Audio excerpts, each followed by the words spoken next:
limited video spaces. Okay. Well, are you going to want to translate for me, Ala, as we go along, or how are we going to do that? Are we just going to go in English? We have let me introduce Galina. Nice to meet you. Her English is absolutely fluent. Thank you so much. Wonderful.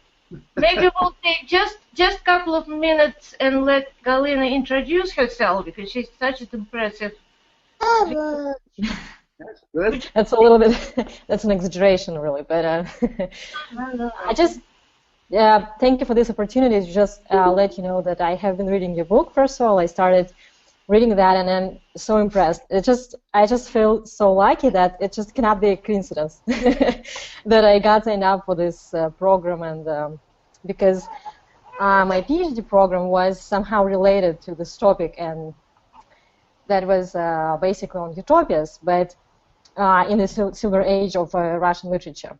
But the thing is that all these utopias, they were inspired by European philosophers and European poets, of course, and writers.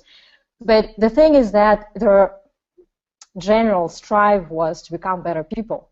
And I'm not just saying in the general sense, I'm saying in the evolutional sense. They actually thought of the next evolutional step that the people, were supposed to do in their views, and they had different ways, different perspectives on how to achieve that.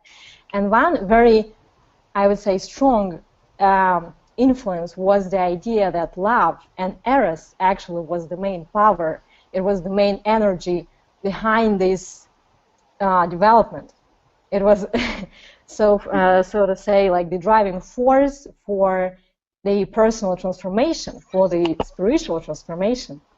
And that was such a huge school, I would even say, in the among Russian poets. So for me to read that now, it's such a, I don't know, it's an eye-opener in a way that I got to read something that actually corresponds to what I was so interested just a couple of years ago and did my investigation on. And it, I just regret I hadn't read that before I started my thesis, but that's just such a lucky chance that I got to do that now. And not only professionally, personally as well. I just have to say thank you, a big thank you. That first of all, you were willing to be so open and so sincere. That what struck me most in your book. That it was so, I don't know, it's just so great. Thank you so much.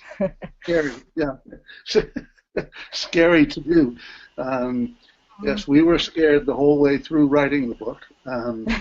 Scared about how it would be received, and have been really kind of shocked and surprised by how wonderfully people so far that we have heard from are receiving it.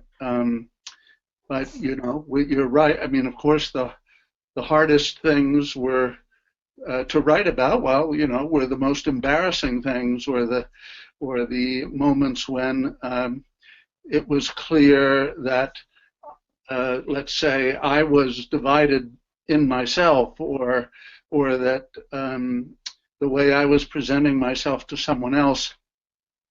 If you've read far in the book, you may have reached the story that another woman tells about me, where she's heard me use this phrase, living inquiry, and she says, living inquiry, living hell.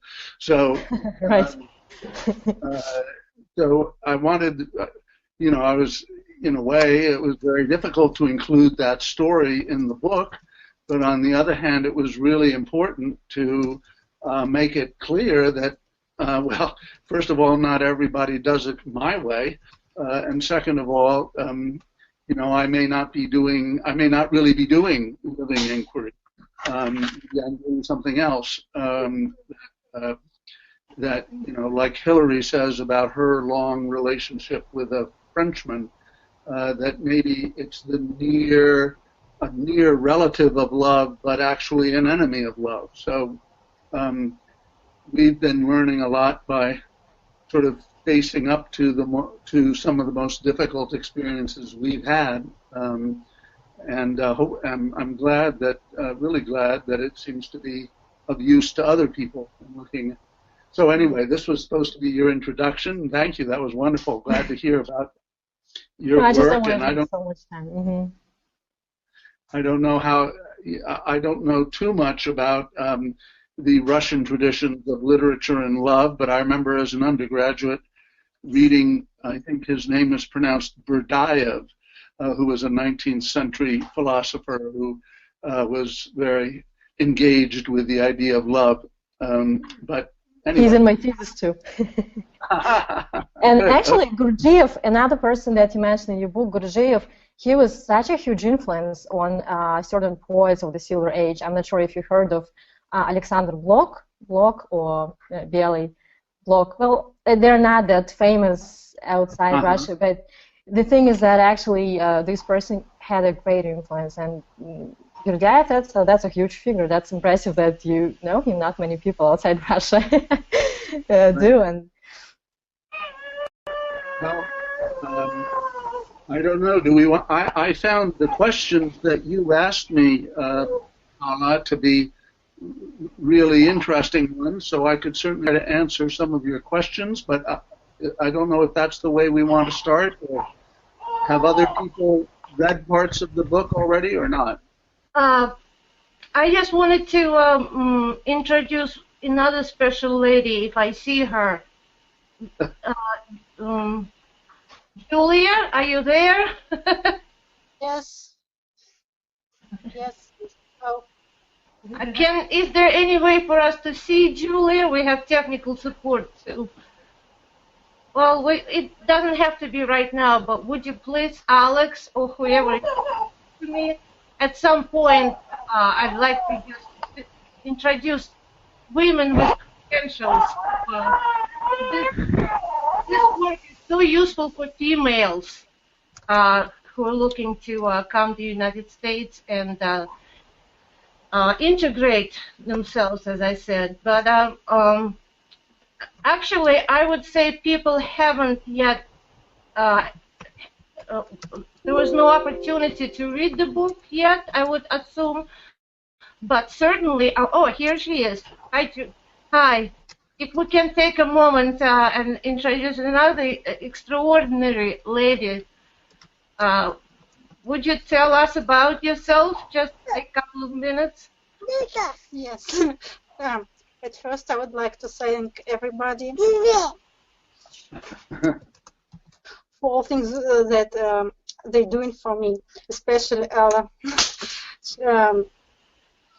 She gives me a lot of opportunities, so I will try to do my best to get to the United States. So let me introduce myself.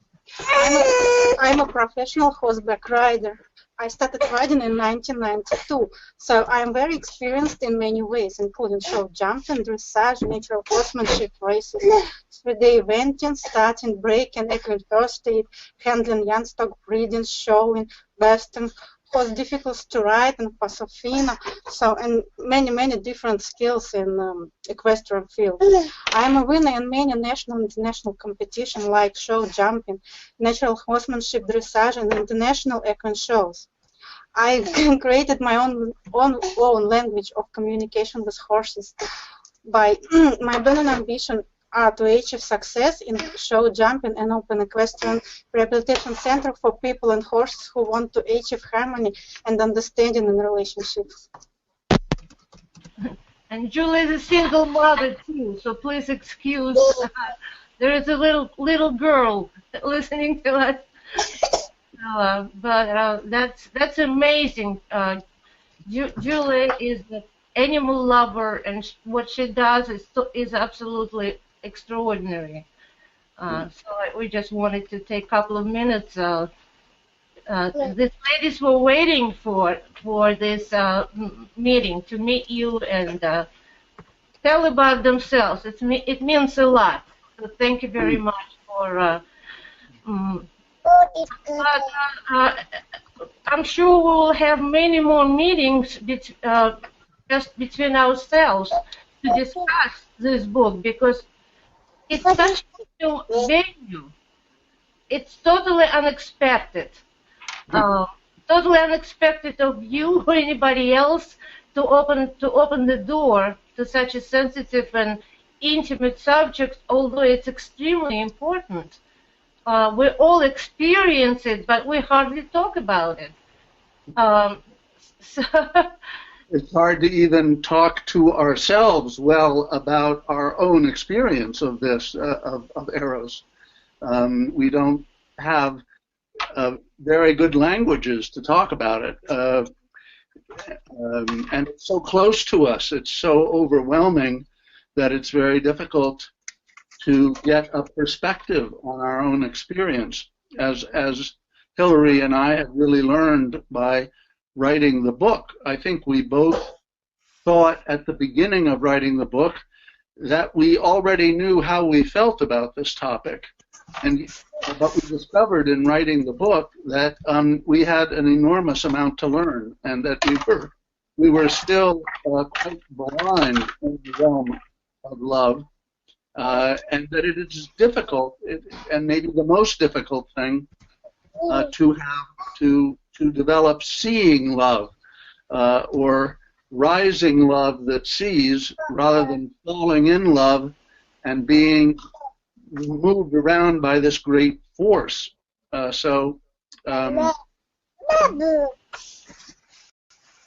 how do you, shall I talk a little bit from your questions, Ala? would you please? My hope is that you will help us open up this subject, because we're not sure how to approach it yet and how to discuss it in a group. So that's what our hope is, to make it as flexible as possible, and you just take charge, and whatever you feel is definitely follow with great. Okay. Well, I don't have that much experience talking about these things in a group either, so it's a little new for me also. I just made a proposal today to participate in a conference about the book, and I was just inventing ways for people to talk about it and to have some experiences around it. So I'm just beginning to try to figure this out also. But I'll talk to you a little bit about Ala's questions, and then maybe we can try talking a little bit together. Did you share your questions with the rest of the group, Ala? To be honest, I didn't. Okay, fine. I just wanted to know whether to. So, your first question to me is, how does your book relate to your lifetime of action inquiry research, and does it continue your lifetime action? In a way, the book makes clear something that none of my earlier books did entirely, and that is how personal this action inquiry work is, and it always has been for me. When I first began discovering what it might be like in college and then in graduate school in my early 20s, I was immediately applying whatever I was learning to all my relationships, or trying to. I was trying to learn new ways of talking with people and better ways of listening to people, and ways of staying conscious while I was engaged with other people.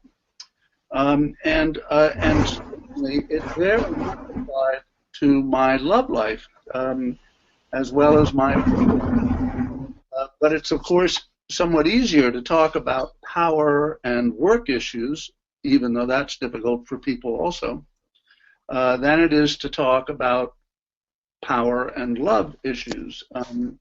So in a way, the book reveals a research I've been doing my whole life, but not finding so much of a way to share with other people. Although there are parts of a couple of my earlier books that were very autobiographical, and I had already shared sort of a deep story about my first divorce in one book, so it wasn't completely new. You ask as a second question, how did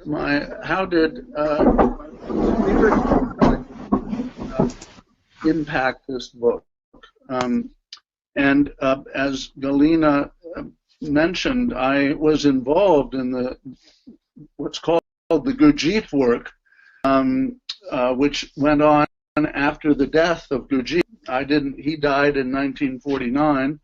I only discovered this work in 1965 with lifetime students of his who were now elders in their own right, and I was lucky to find a man who really had developed himself in an extraordinary way that to this day I've never met another human being who seems to me to have been as aware in every situation as this man was.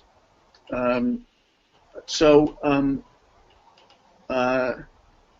know, I was trying to find a way of paying attention to myself when I was in action. That was part of what the Gurdjieff work was about. It was not about going and sitting on a meditation pillow for years and years. It was about meditating in action, in a way.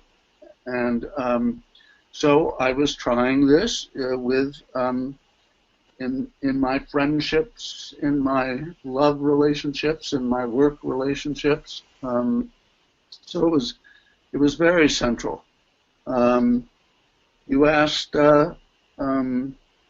what motivated me to write this book in such an original format, as a kind of dialogue between me and Hilary Bradbury, my co-author. And it's a dialogue in a couple of ways for those of you who haven't had the chance to see the book yet. Most of the chapters are first a chapter by me and then a chapter by her about ourselves. So we're roughly moving through our ages of our life. She's 20 years younger than I am. And it also tells the story of our relationship. At the beginning of our relationship, we had quite a storm of, I was her teacher in a doctoral program, and she, at that time, hated what I was teaching her, and was a very, as you'll see when you read the book, I mean, she's completely in control of the verbal realm and the realm of argumentation. And even though I was the teacher, I got kind of beat up in my own class by this young woman who was opposing my whole way of running the class and everything about action research. She didn't like the idea of receiving feedback from different people in the group, and was very committed to a kind of postmodern critical perspective on things. So you know, we discovered about 20 years later, well, we did talk about this difficult course. Well, for about a year we didn't speak to each other after the course, and then she came and began wanting to talk again about it, and now she is probably the person in the world who uses my work more than anyone else. So her developing a real interest in action inquiry came through vigorously opposing it for a long time, and that in itself, I think, is a really interesting element of the difficulty of transmitting these ideas, because it isn't just a matter of somebody else reading the book and saying, oh yes, I agree with this, now I'll do it. No, it doesn't work that way. We each have to weave it into our own lives and find our own objections to it and find words for those objections and really struggle with other people who are trying learn action inquiry as well. So it's not something that can be learned like a course in a college. I think we both realized that we began to realize that our struggles were significant for other people, and that each of us had been blind in different ways. Hillary was an extremely outgoing, bright, unconventional woman as a young woman who had affairs with quite a few people, even when she was married, and she was very open about all this, but she gradually began to realize over the years that she was presenting herself as completely invulnerable, and that the way she could avoid being hurt was by not taking in the relationship very deeply. And that in a way, if she was ever going to have a deeper love, she needed to acknowledge her own fears and concerns, and perhaps not be quite so completely independent. It's an interesting sort of fact. I mean, in a sense, women in patriarchal societies are challenged to become fully independent. But independence isn't the end of the road in our developmental understanding. You want to become capable of interdependence.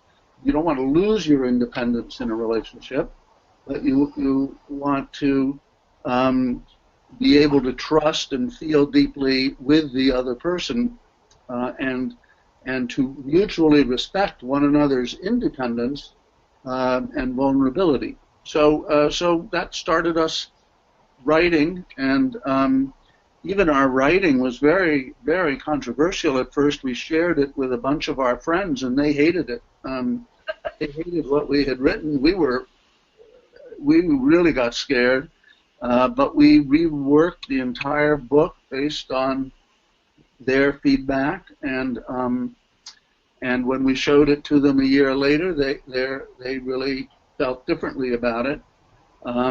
I've never felt a book was so incomplete, and in the last months, it just was published in November, and in the last months and weeks and even days, I was constantly working on it. There was, oh my gosh, it can't go without this change, without that change. So at the very end, I felt, well, it's still not finished, but at least I'm not totally embarrassed by it. So it was just barely all right to go. And apparently it was okay in the sense that a lot of people are feeling that it works for them, it's useful. As those of you who've looked at the book know, it has little reflections. We critique each other's autobiography and raise questions and then reflect together at the end of chapters. And we also have exercises for readers to try, both by themselves and in their relationships. Let's see. Your last question. So this will be we'll now get to the end of me talking. Your last question, Ala, really got a lot of answers out of me. Your last question was, what is the most dear to you about this book? Well,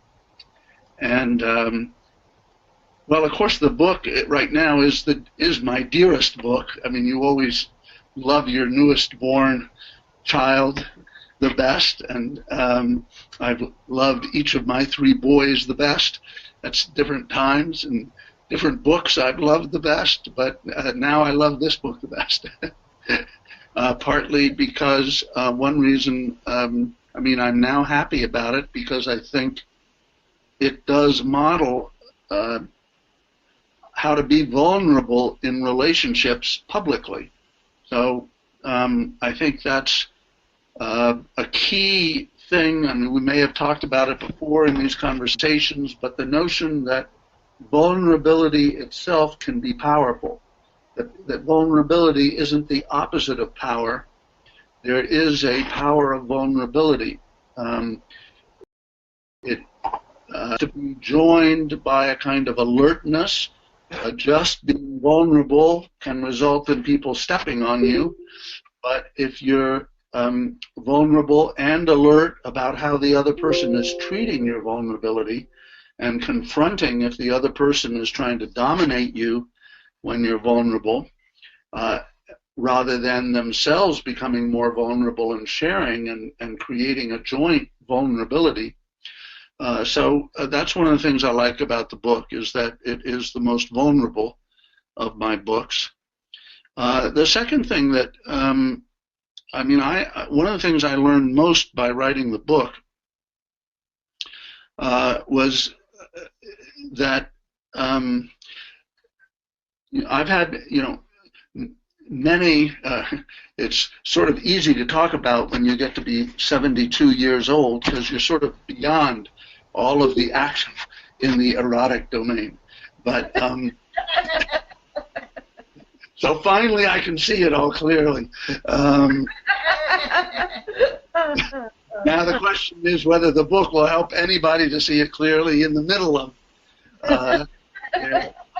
their experiences of powerful eros.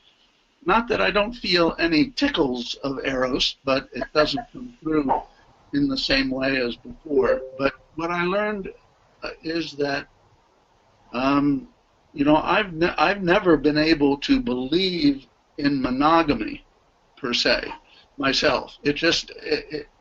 I could never understand how you could truly love a person and be possessive about them, or have them be possessive about you.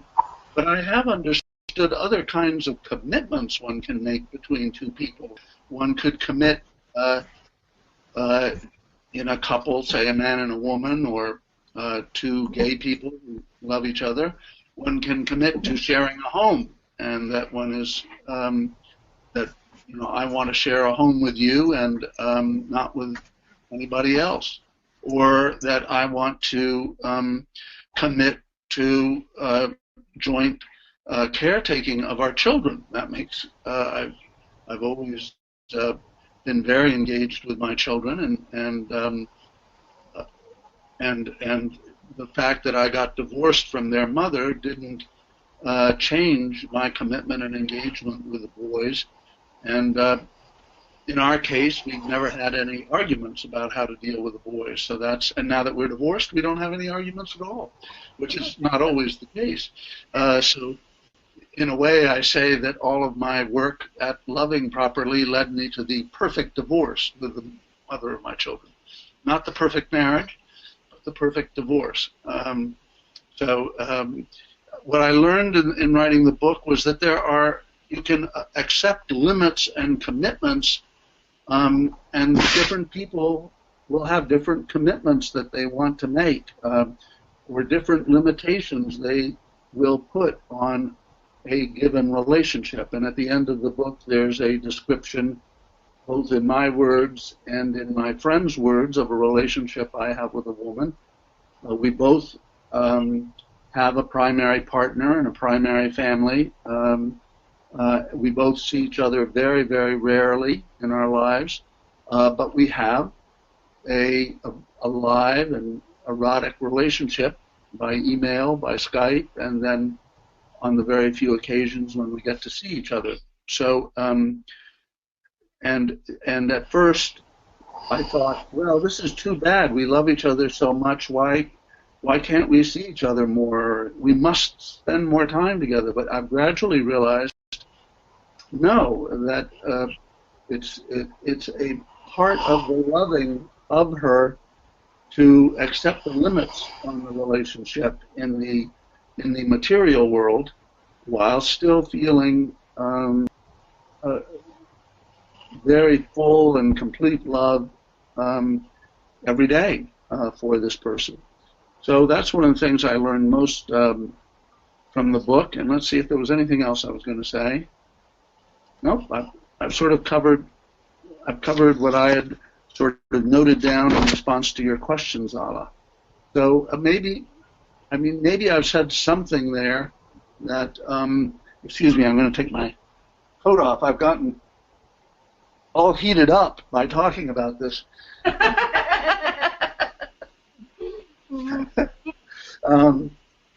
I'd love it if other people wanted to make comments or share stories or raise questions. It's George Lashansky, and I'd like to know, what do you feel is the purpose of the book, and how do you define love?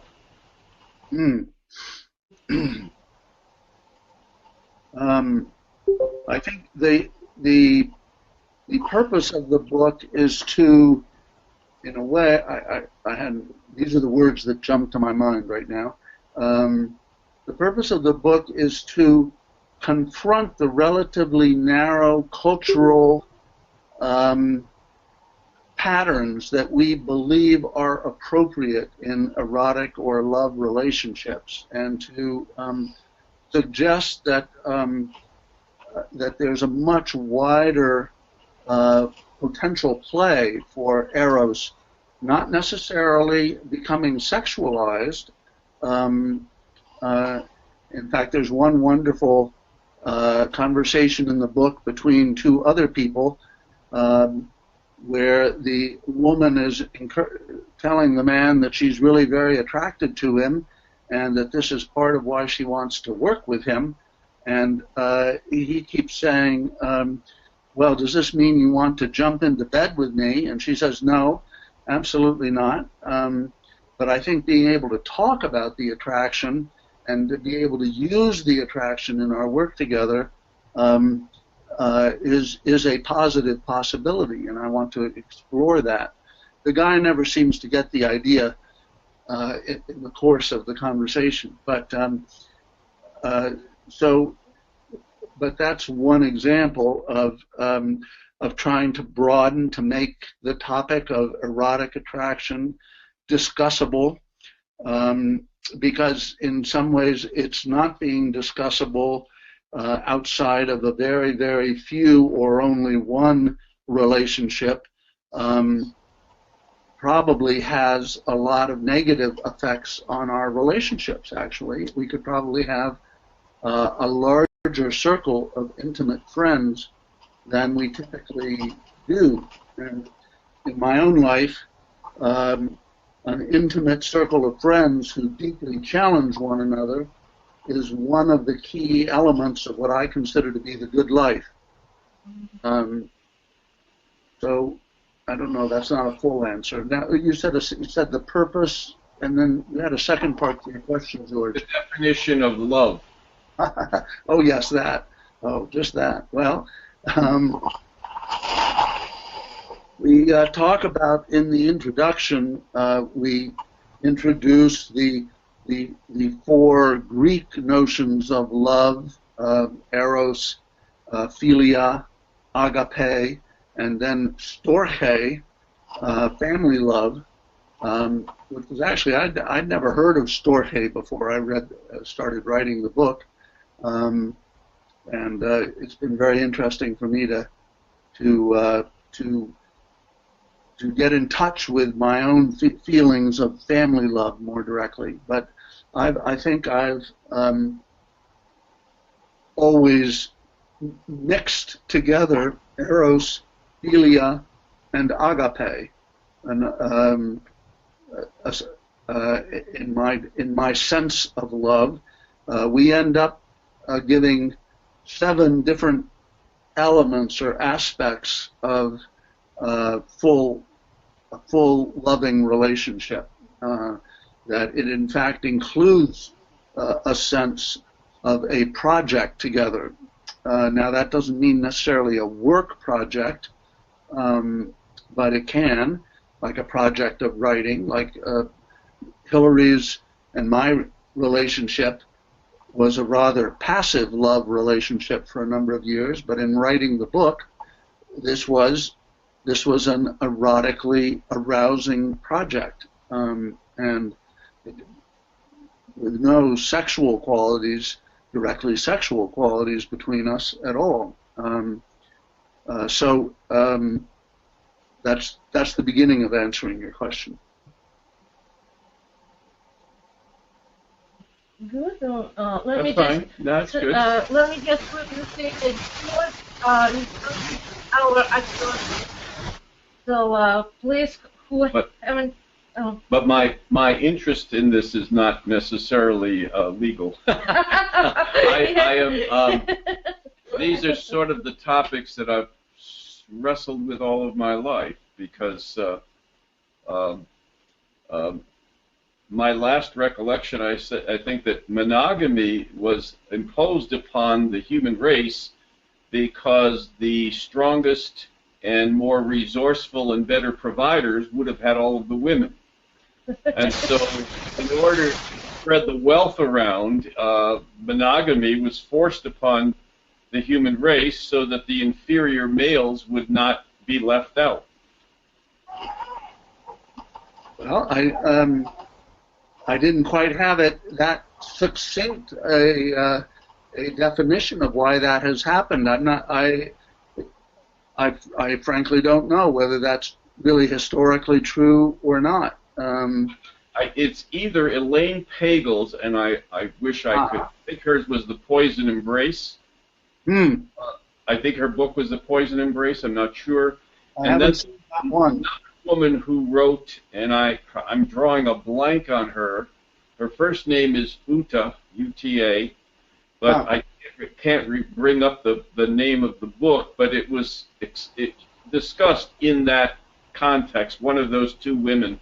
So I don't want to take credit for the thought. It belongs to one of them. Well, of course, in a view of non-possessive love, even the most dominant males, and again, the direction of love, as I understand it, the truer the love, the more mutual it is. So the sense of mutuality of power between the couple, within the couple, but it's also more non-possessive. So the notion of the superior male cornering the attractive women or whatever is sort of directly contrary to our understanding of love as we move through the developmental action logics. It is part of love at an early action logic. We call opportunist love selfish love, which is a kind of contradiction in terms, but on the other hand is often the kind of love we feel. I love you. What that means is I want your attention. I want you to be nice to me. I don't think in terms of what I'm going to do for you. It's what I want from you, and I call that love. So I think the direction we're going in is not back to the tribal despotic chief lead ape kind of position. But I just want to point out that, of course, that is the rule of nature. There is always a dominant, there's the dominant stallion who stays dominant until the younger one comes along and beats him up. And it's the same, I think, with most herds in nature. There seems to be always a dominant male, and then that male lasts as long as his health, age permit. So it's just, I mean, that is the animal that's the topic. I'm not talking about necessarily, we're all part of the same universe, so somehow we're related to them, but I'm not intending that be the point. That was a point that I recall having read.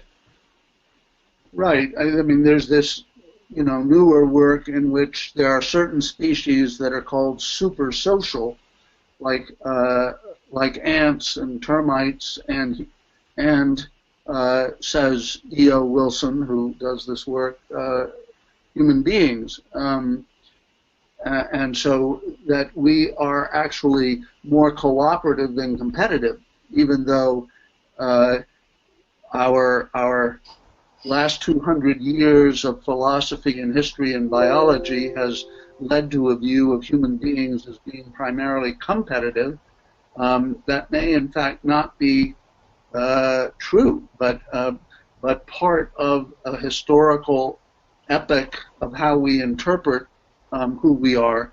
And now that we have become a global society, and we are seeing our global effects on one another in terms of weather, in terms of politics, now and economics.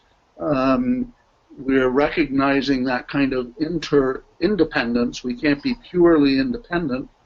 Pure sovereignty of nations is now a myth, but we don't fully know, because we haven't been practicing very well, how to be cooperative. In fact, the United States, which used to be thought of as being particularly good at these cooperative democratic procedures, seems to have lost its touch. And we don't seem to be able to have civilized conversation between people who have different opinions about politics these days. But still, I think there is a considerable evidence that we can be much more cooperative than we have tended to be. And I think that may be true.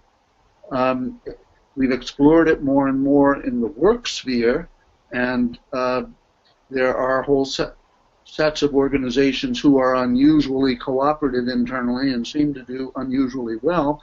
We haven't explored it as much, or at least it isn't publicly, those explorations aren't known publicly in the sphere of eros or sex or private life, intimate life. And I guess the purpose of the book is there have been other books about different ways of approaching sex, but most of them are relatively impersonal books. I think what's different about this book is that it really actually opens into personal experience, and instead of telling you what to do, shows you what not to do. We've given you lots of good examples that you shouldn't emulate, you should not copy. So let's see if somebody else has questions and comments here. Can I have something to say?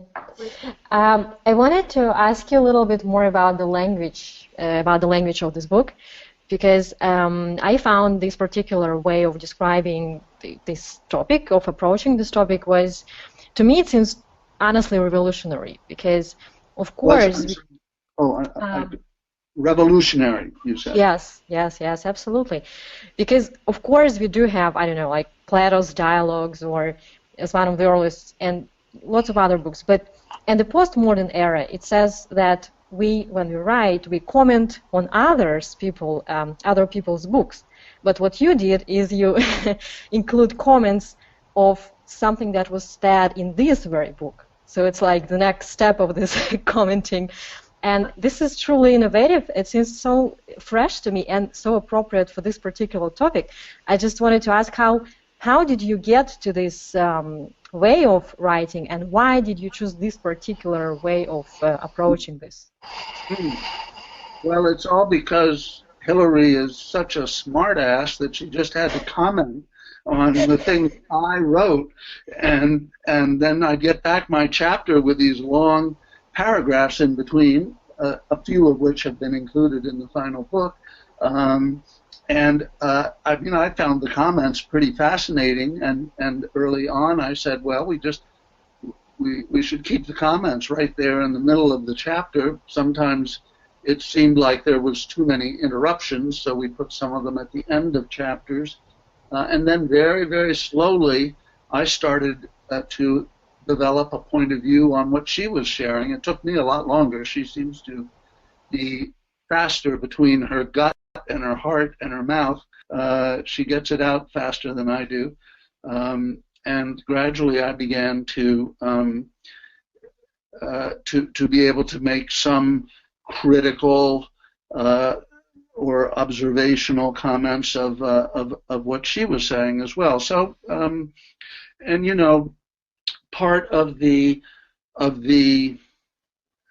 new way of having conversations that has been discovered in the last century, in some ways starting with Freud and Jung, and then very much in the group dynamics era. I don't know how much the exercises of group dynamics where everybody gets in a group and there is no agenda and everybody just says how they're feeling about the situation and what's going on, and it has taught people how to be able to have a conversation about the conversation, how to be able to talk about what's going on right now and how the power is being shared, or let's say in this conversation how dominant my voice is. And so in a sense we took that ability to talk about the conversation during the conversation into the book. It happened by accident, to put it simply. Thanks. Алла, я по-русски можно спрошу? Мне будет тяжело сформулировать. Which I will translate, please. Кирилл. Я так думаю, что все мужчины, у нас достаточно такой откровенный разговор, если я правильно его понимаю. То есть мне кажется, что все мужчины смотрят на вопрос полигамии критично. И все сторонники моногамии. При всем при этом я живу со своей женой вместе больше 25 лет, но тем не менее, естественно, смотрю на объекты другого пола. Но никогда никогда этот пирог не кусаю. Поскольку считаю, что вот флирт, качество этого флирта, да, это очень мотивационная вещь. То есть я считаю, что это одна из сильнейших мотиваций, которая управляет человеком. Любым, неважно какого пола этот человек, да, то есть если ты чувствуешь отдачу и интерес от противоположного пола, это заставляет тебя шевелить, чувствовать, ощущать себя важным, может быть. Поскольку я не читал книгу, про которую говорит Марк, я все-таки хотел для себя разобраться больше, о чем она. Она мотивационная все-таки, или это книга об отношении полов между, да, вот семья, на протяжении долгого периода времени. Давайте я попробую перевести. So what Kirill is saying that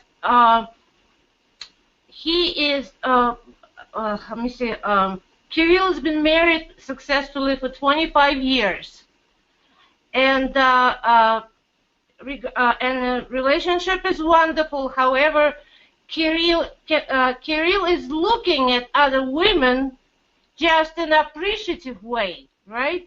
In a way to appreciate beauty, and Kirill, you tell me if I'm off as to what you're trying to say.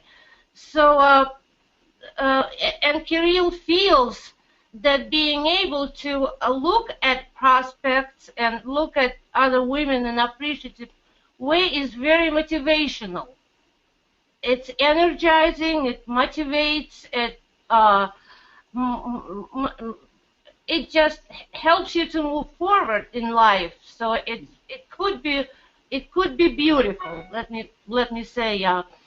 So in that regard, the question is, Kirill is wondering, what is this book about? Is this book about ways of motivation that love, which he explained as, I'm not being able to say it any other way, but just appreciating other women's qualities. Or is this book more about relationship between genders, between women and men in the family or in any other environment? Is this about relationship or a motivational power? Am I more or less accurate, Kirill? Kirill understands very well. Да, но здесь немножко чуть-чуть тоньше игра, то есть вот это вот качество флирта, да, которое свойственно полам, без перевода это в какую-то вот такую вот плоскость постельную, что называется. То есть мне кажется, это очень мотивационная штука для play and dance about genders without translating it into sexual motivations, into sexual. We have another Galina. Did I translate it correctly? Would you maybe help me a little bit? Because Galina is a professional in language, so. Okay. Yeah, I'm interested in language, but I'm not a professional translator. I think that what Kirill is trying to say is that flirtation for him, flirt itself is a motivational power, and he's questioning whether this book is about how to get motivated, and this is why you speak about polygamy so much. Now, actually, to be honest, when listening to Kirill, I had a sense that he is more interested in what is your opinion on monogamy and polygamy, because he mentioned that polygamy is something that the majority of men here feel a little bit critical towards, and they feel like flirtation is acceptable, but affairs is something that is not acceptable. And I think the question is, what is your approach to that? Why do you think that this relationship between the two? That's perfectly. Let's see how much of this I can respond to. First of all, I think the book tells a number of stories, and there's one right at the very end,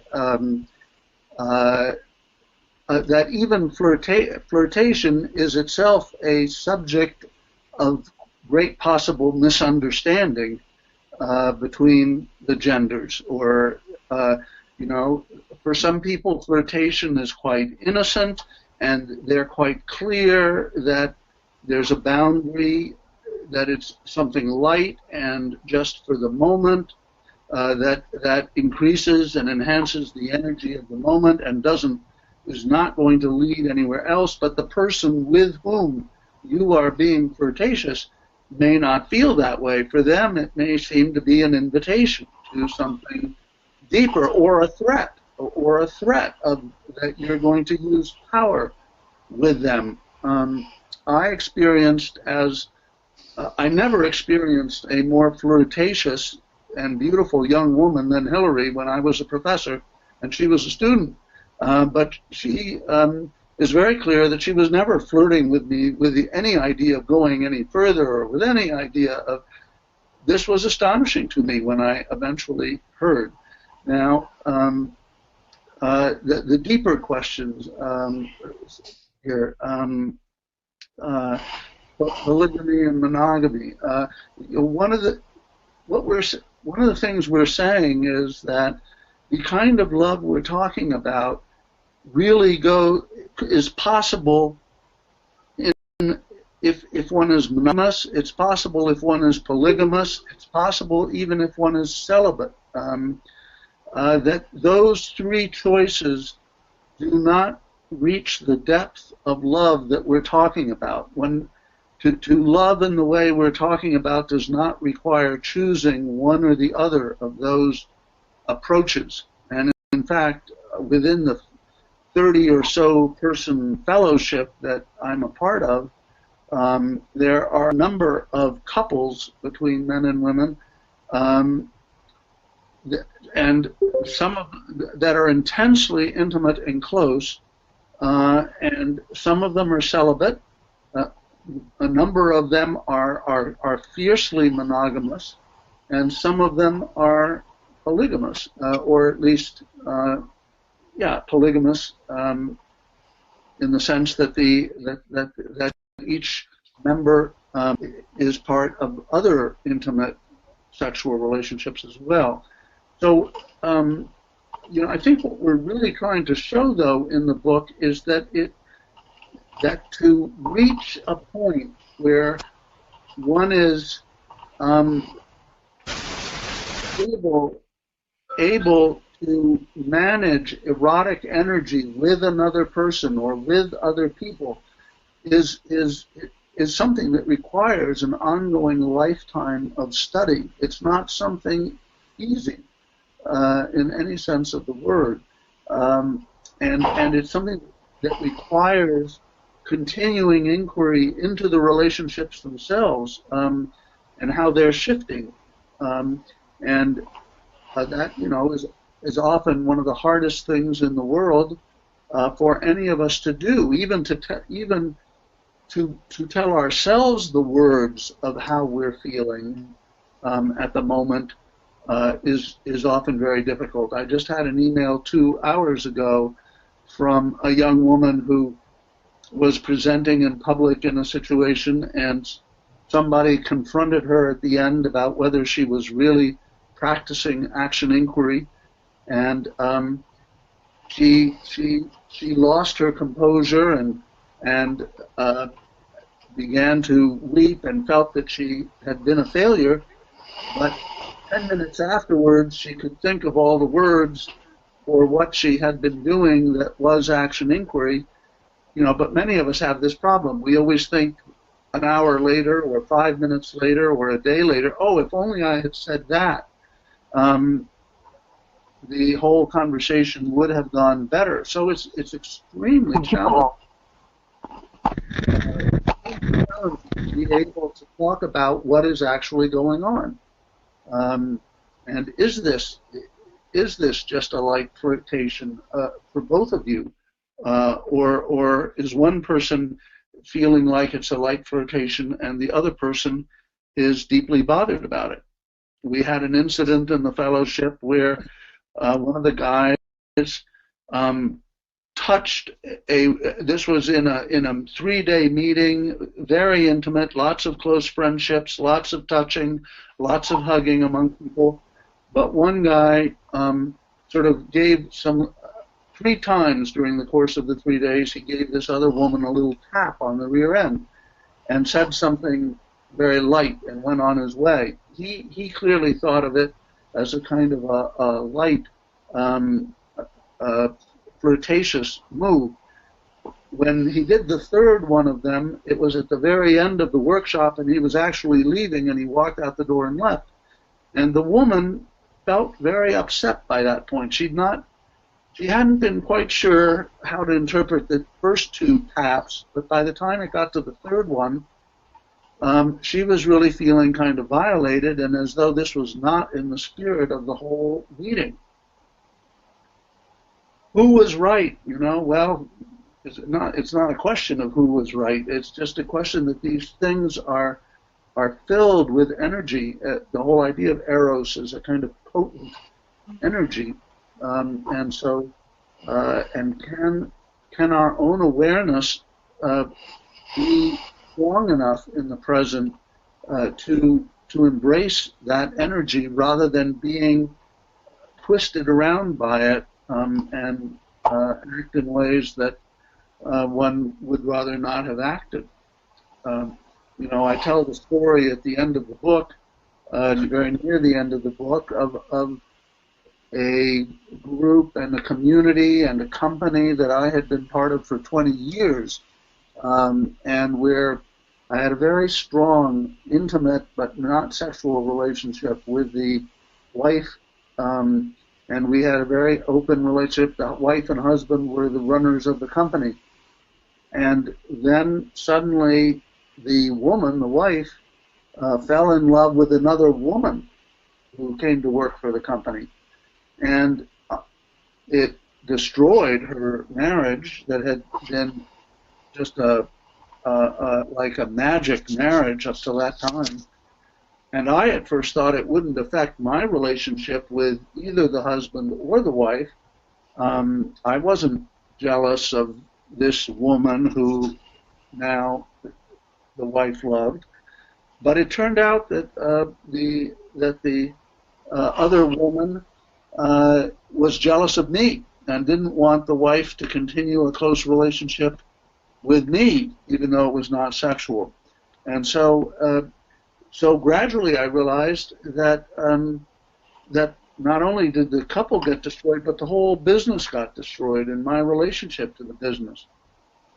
Now, in a way, no one could have predicted that happening, but I also could see many things that had happened in the years leading up to that moment where I had been lazy. I had not confronted issues some small difficulties between the wife and the husband that perhaps could have been resolved if we had looked at them. But things were mostly good, and we didn't inquire into those things, and so it left me with a feeling of a deeper responsibility to inquire.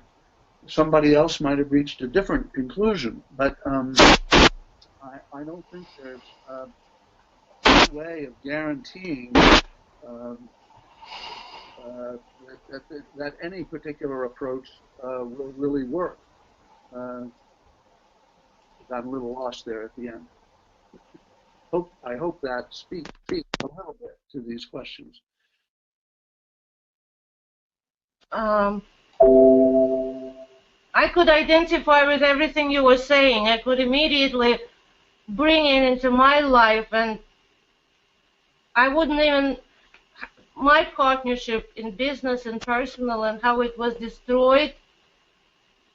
And now I'm realizing that I couldn't even think of inquiring into what was going on. Probably I'll start doing it now, go back and and do some sort of an inventory, because I'm still perplexed about certain past experiences. But I see now that there was a deep attraction than when kind of left unattended, and it just took life of its own and went very south. And then there were hurts, and hurt people, and then it sky is the limit. And it was just abundant and did a lot of harm around us. So and I'm reliving something that I missed as a result on a developmental scale, I believe. I'm reliving it and trying to do it right, but I never thought about having another aspect of love, because we throw that word left and right, and it's just so confusing sometimes. But it's not to me anymore after reading a little bit of the book, and I'm sure that my understanding will grow as I proceed. And plus having this discussion, listening to everyone, and it's just an amazing experience energetically for me. I guess it's a way to say thank you again, and for some reason I just needed to say that. So, but I believe that a question was answered perfectly, and we will have a follow-up discussion, go over it again with each member after, some other time.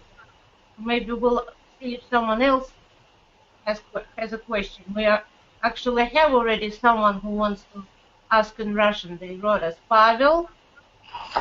У меня небольшой вопрос, раз уж мы заговорили о полигамии, вот интересует именно, почему большинство религий и законодательство запрещает такие браки, то есть, если посмотреть, уже разрешают там мужчина с мужчиной, женщина с женщиной, мужчина с женщиной, там мужчина с чайником, уже разрешены все варианты возможные. Почему запрещены тогда полигамные браки, в большинстве стран и в большинстве религий? Okay, so I'll translate if you don't mind. Polygamy is the hard question for everyone here.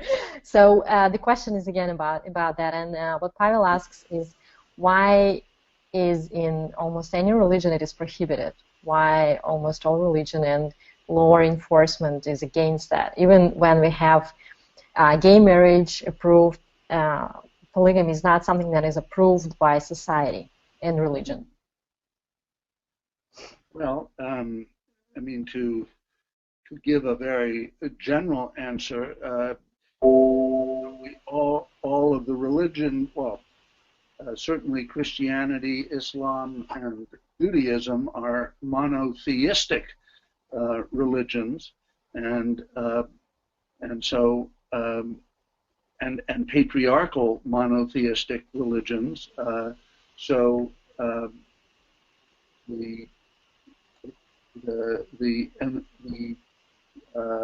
creation of a hierarchical structure in which traditionally the husband is the head and the wife is the support and the caretaker of the children, sort of fits directly with the notion of a monotheistic God. I think that those are very tightly interwoven with one another, so that as one looks back further in history and prehistory, and feminist scholars work on the notion of partnership cultures, one is likely to find more references to polygamy as well. So I think that's a reason. It's also, in general, it's for polygamy to work. We've had a TV program in this country called Big Love about the Mormons and about a man who has many wives as a Mormon. So you have a patriarchal religion, but it allows polygamy. And the whole TV program is about all the complications that having more than one wife creates for the man and creates among the wives, and how difficult it is to work those out, how much more conversation is necessary. So in a way,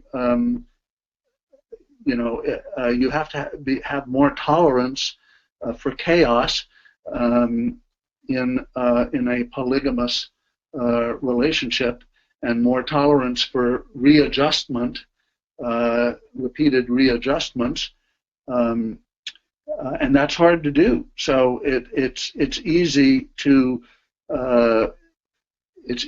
find examples of polygamy not working. Of course, not that monogamy works necessarily all that well either. I mean, most marriages in the U.S. end in divorce, and even those that remain and continue, a large proportion of them are not happy. So it's not clear how well monogamy works, except that it's easier to maintain a kind of facade of its working.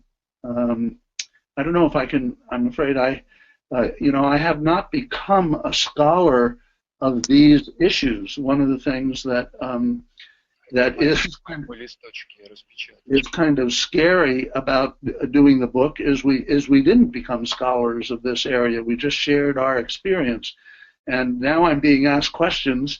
I'm going to have to go find out the answers to these questions by becoming more of a scholar in this area.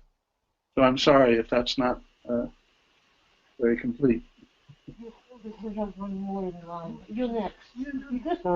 Thank you, William. Thank you, Galina.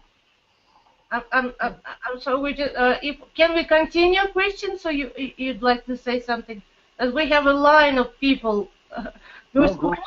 Okay. Then Roman, please, you next.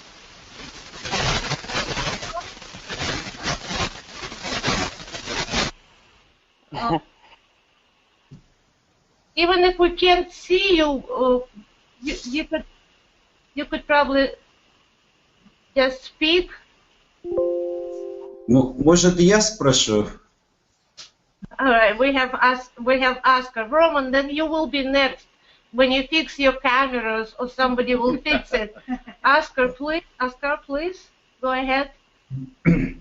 Ну, опять-таки, я на русском хочу спросить. Я начал читать книгу, но, к сожалению, для меня она была трудновата. Я так и не смог, в общем, дальше. Я самое начало прочитал. Ну, у меня вот такой вопрос.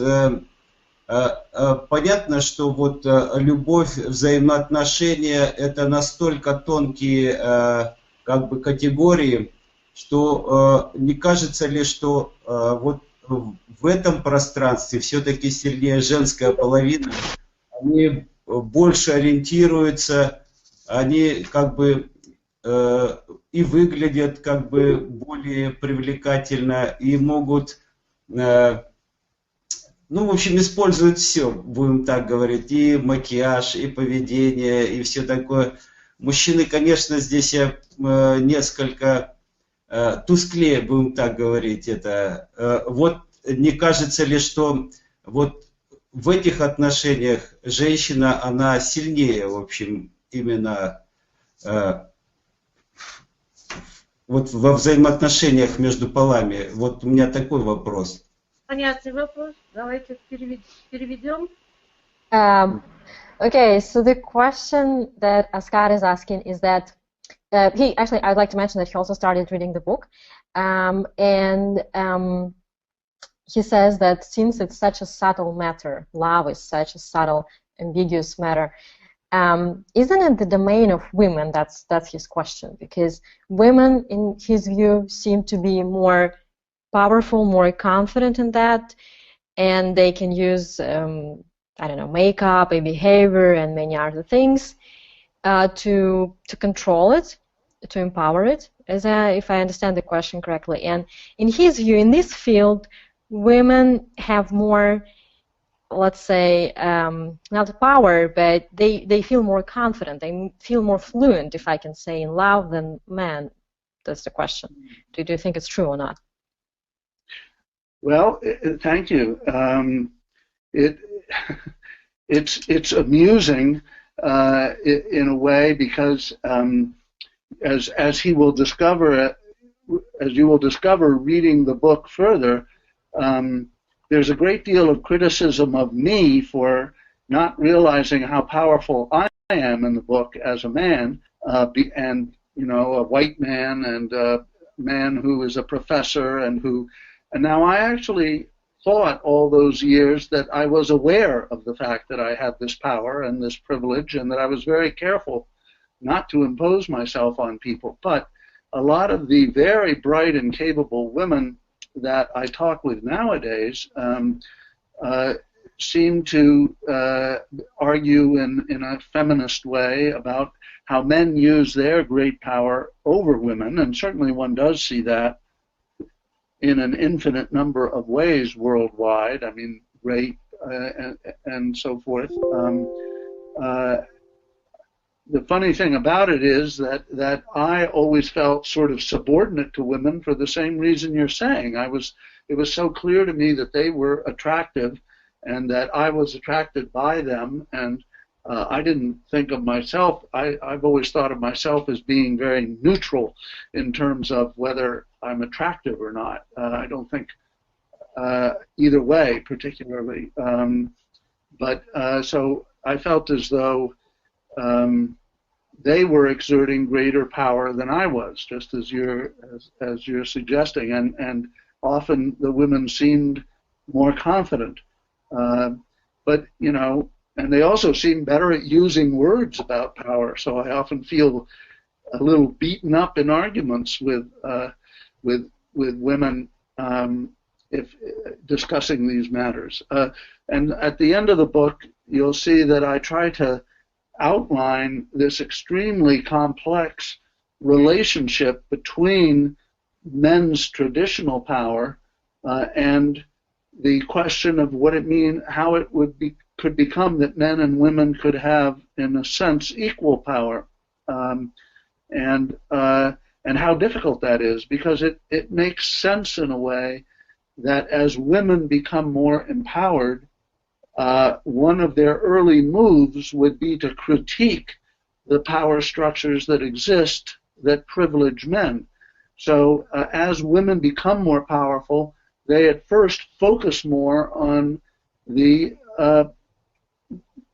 power of men, and maybe only after that begin focusing, and obviously this differs by person, it's not all women are this way and all men are that way, but that in general women may first develop a strong critique of the existing order, and then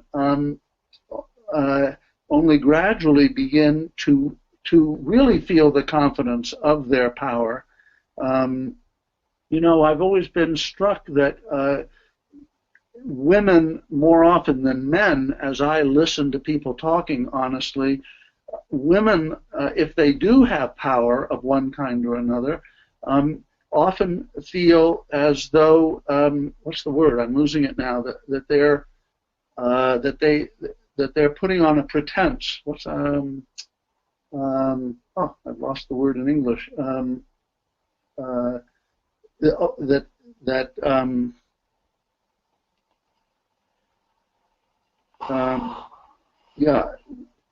That their power is a kind of pretense. It's not the real self that's behind that, and that's so. I think women are going through a difficult process of digesting just what their power is, and what is legitimate power, and what is authentic power versus a kind of a false pretense of power.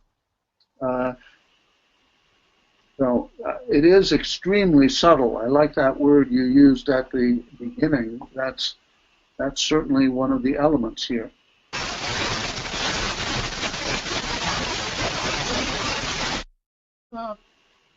We have Roman waiting to ask question, right? Please. Something with the. We can.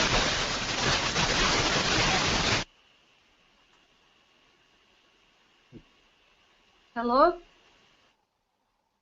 Roman, we are unable to hear you. No?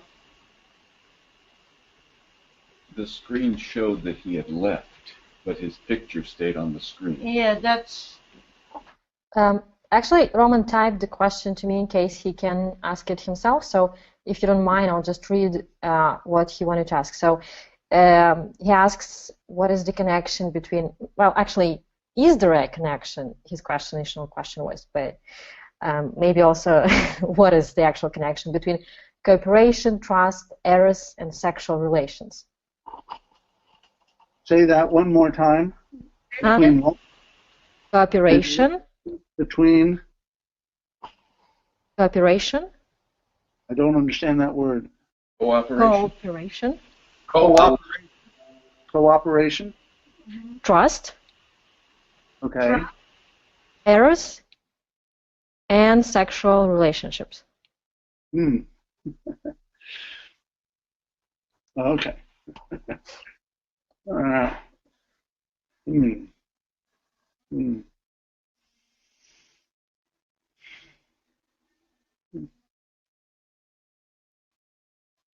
Why am I supposed to know the answer to this?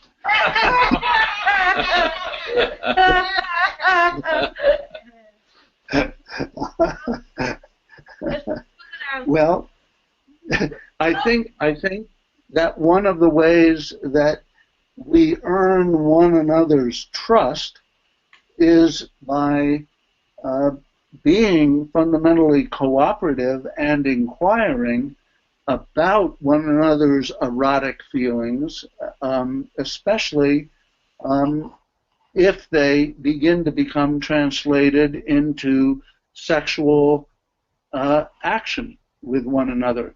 And, you know, most people tend to feel so much at risk when they're starting into an erotic and sexual relationship that they're scared of asking, of talking with the other person and finding out exactly what they think. They'd rather start hugging and kissing, and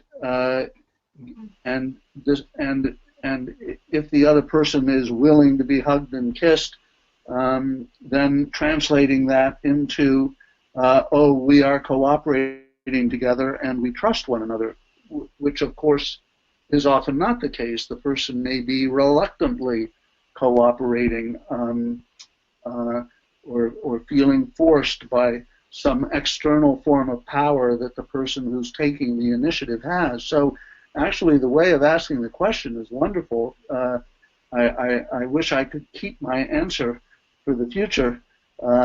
This idea that, you know, we could develop more trust by being able to cooperatively speak about our erotic feelings. and before and as we engage in a sexual relationship. We have Susan waiting here with a question. Hi, Phil. This is Susan. My question is about, hi there. Women have become more prevalent in our society, and our traditional roles of marriage or relationships have changed dramatically. It used to be the man was the powerful one, the woman was submissive. Obviously, that's not true anymore. However, what I'm fascinated with is the tie between power and money. The money maker, the breadwinner, seems to be the person who has the power, even if they don't want it. And this has happened to me in a previous relationship where I tried to play it down, but still there's this underlying insecurity with the other partner that if you're not bringing in the money, you don't have the power. So I was curious how you viewed that and where you would put that person who uses money and as the powerful point in the relationship and becoming the dominant person. Good question. Yeah, that's very interesting, I think, and I mean deserves to be taken very seriously. I was just recently thinking about, who do I was really comparing different friendships and different relationships I have, and I was asking myself, who do I feel the deepest trust of? And I realized that one of the criteria, not the only by any means, not the only criterion, but one of the criteria was whether the person was independently able to sustain themselves economically. In other words, if the woman if the woman is in a position where she is not necessarily the only breadwinner in a family, but is a breadwinner who is able to support herself, then I'm less worried about a kind of a dependency beginning to occur between us. So that's a slightly different take. I mean, you weren't asking quite that point, but it just is so much in my mind that I thought I would mention it. And I think, it is very hard not to associate and in most cases, one person, if one person is bringing in the money and sustaining the other person economically in a relationship, even if the other person is doing a great many other useful things, it is very easy for the first person to become treated as the most powerful. Whether sometimes it's because the person making the money believes that they deserve to be most powerful because they're making the money. Other times it's because the other person feels that they are relatively powerless because they don't make the money. So it's either person can turn money into power by their feelings about it. And again, I think it's something that has to be subject to conversation. Money, power, and love, those are three topics that are hard to discuss. These are the three topics that have to become discussable and have to become as mutual as possible if there is, in the end, I believe, to be true love. I think that one can't have true sadomasochistic love.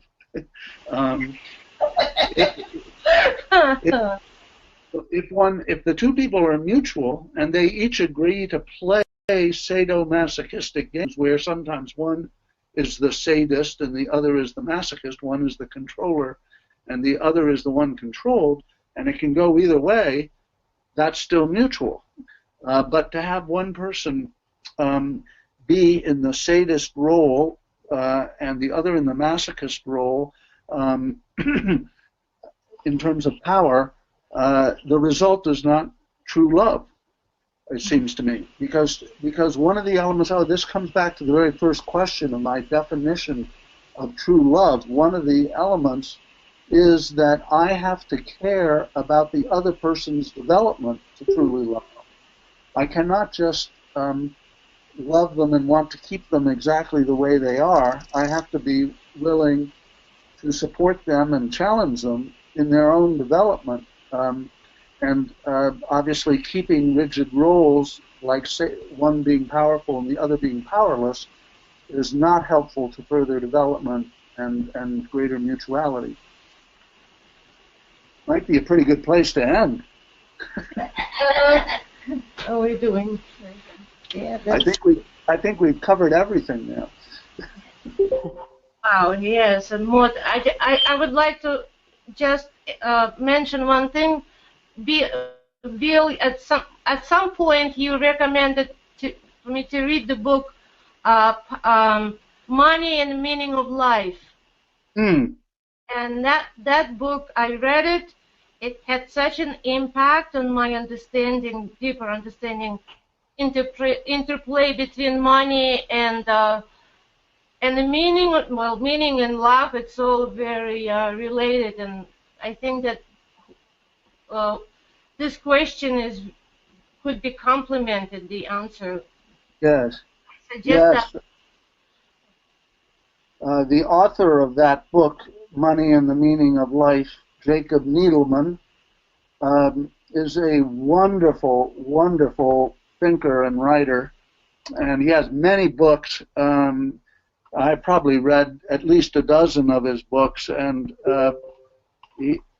I really recommend him. People can look him up if they want to, and see if there's the different titles are about very different topics. So, well, thank you all. It's talking about flirting, arousing energy. This is a wonderful way to flirt together. I really appreciate the questions and the comments and everybody participating so much. So thank you for this erotic inquiry experience, this powerful erotic inquiry experience. Thank you very much. Outstanding. Thank you so much. Thank you. Have a wonderful day. Be in touch with you again. Thank you, Galina, for all of your translating. Thank you. Your questions. It's been a privilege to do that. Thank you. Yeah. Okay, we'll Adios. Bye-bye. Okay, let me close it. Just a second.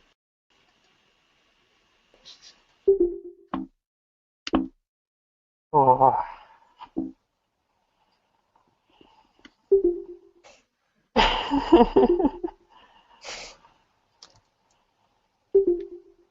Ну, мы отключаемся. Ну, видимо, да. Спасибо всем, до свидания.